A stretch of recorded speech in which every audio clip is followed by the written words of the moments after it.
Hey everyone, it's Joe from greenlightsound.com, and today we're going to take a look at a new plugin from IK Multimedia called MixBox, which is a 500 series channel strip with 70 different processors included in it. One of the things about this channel strip is that most of these models included already exist in other IK Multimedia products like T-Racks, processors, Amplitude, guitar modeling, sample tank processors, or Syntronic processors, or filters.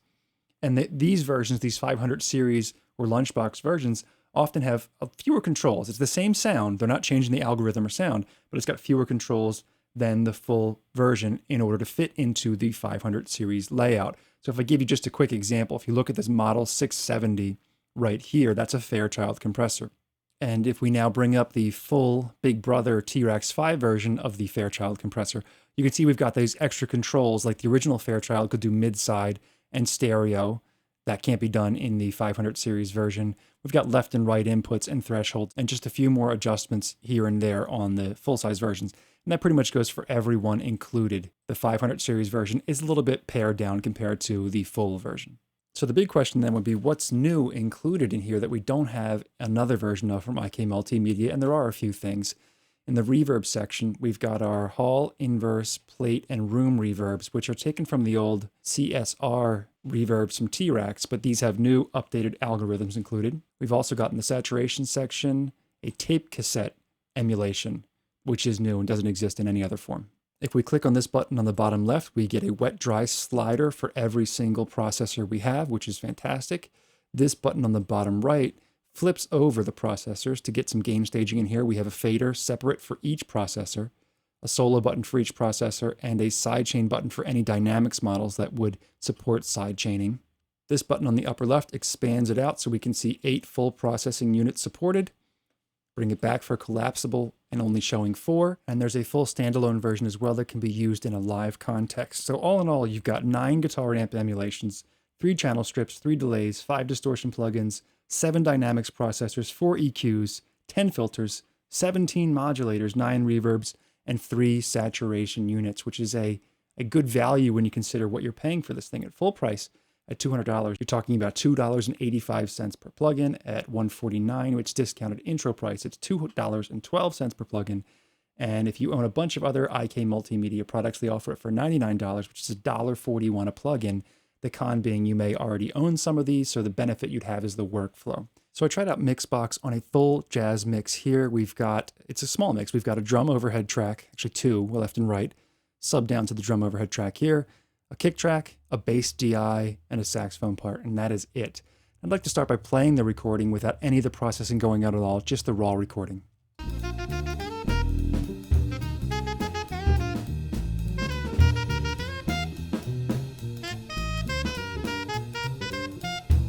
You get the idea. Okay, so let's start with the drum overheads first. And what I did on this track, I'll engage the first processor.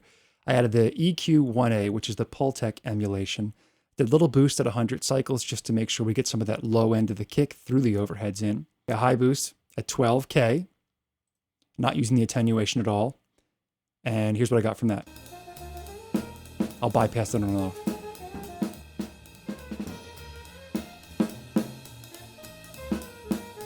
The next one we have here is an SSL EQ, and this one I'm not doing much. In the low mid band, I'm pulling about 2.1 dB out at 700 hertz or 0.7K, just to get a little bit of that mud out of the track. And I'm using a Fairchild style compressor here, just the tiniest bit of compression, kind of gluing things together and bringing those snare hits down a little bit. So I add those 2 processors in, and here's what we get.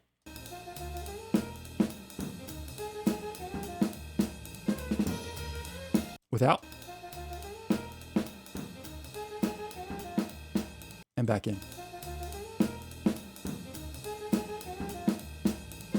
So not extreme processing, but that's not really what you want in a jazz track. For the kick drum, I went with the Neve style, 1081 style EQ here. I have the high pass filter in, just cutting out the very lowest end of the kick drum, and I'm cutting out the top end here as well.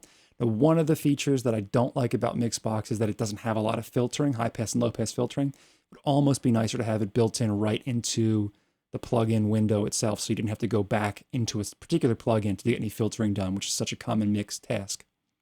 I have a little bit of drive going on to get that 1083 preamp saturation and a tiny bit of EQ. You can see the settings here. I'll engage that one.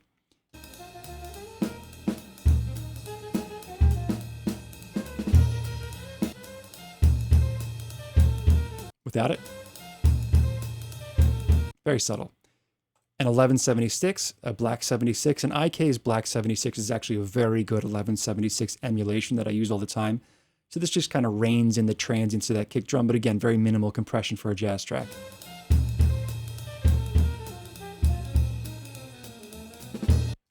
This is an API style graphic EQ, and in this one I pulled out a little 215-500 just to get some of that ring out of that kick drum.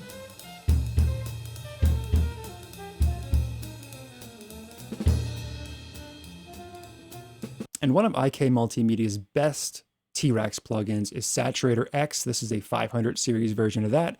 Got a little saturation, Class A saturation going on for the kick drum just to thicken things up.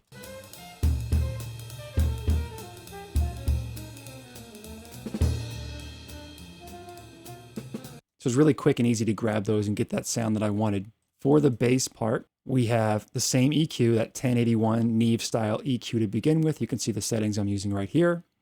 To give me a little bit more control, because the Neve EQs are stepped and these are full sweepable EQs for the SSL style EQ, I added that SSL style EQ to add a few more little EQ moves in there. And for typical bass compression, I went with the LA2A, which for IK is called White 2A, another great emulation of an LA2A that they make. So I'll add those processors on. I'll bypass the unit first. Here's the bass part without any processing.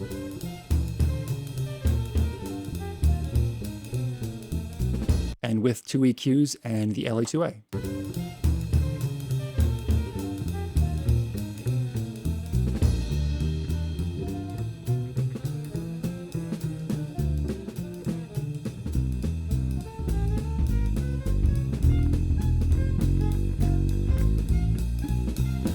Not a huge difference, just more controlled.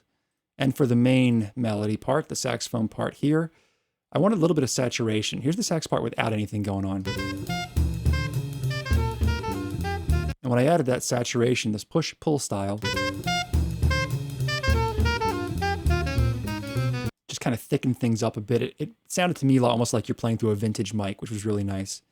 Added the parametric EQ here for a little top end and low end. Some subtle compression with the generic IK compressor. And the tiniest little bit of spring reverb.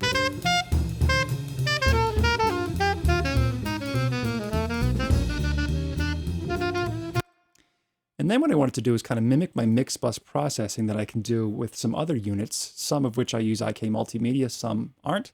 I went with a Fairchild, not doing anything, just for that tube sound. SSL G-Series bus compressor. A stereo imager just for some slight spread. A Pultec on 100 Hertz and 10K boost. A little bit of tape saturation and a convolution reverb just to simulate the players in one single room together. And with all that processing in on the submix or the stereo bus, here's what I got.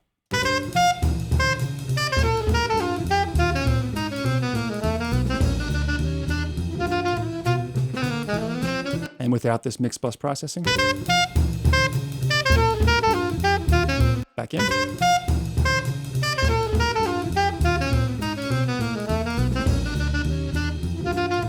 Brought the mix knob down on the convolution reverb just a little bit, a little less reverb.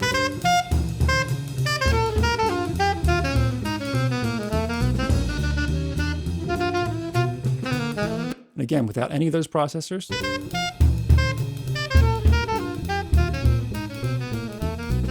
And with everything back in.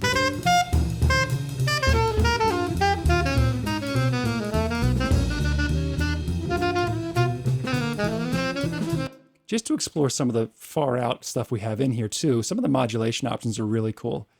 We've got an auto pan. Of course, these don't work on a mix at all, but it's cool to try them out. Chorus. Different style of chorus. Flanger. Univibe, typical guitar pedal processor. Rotary emulation.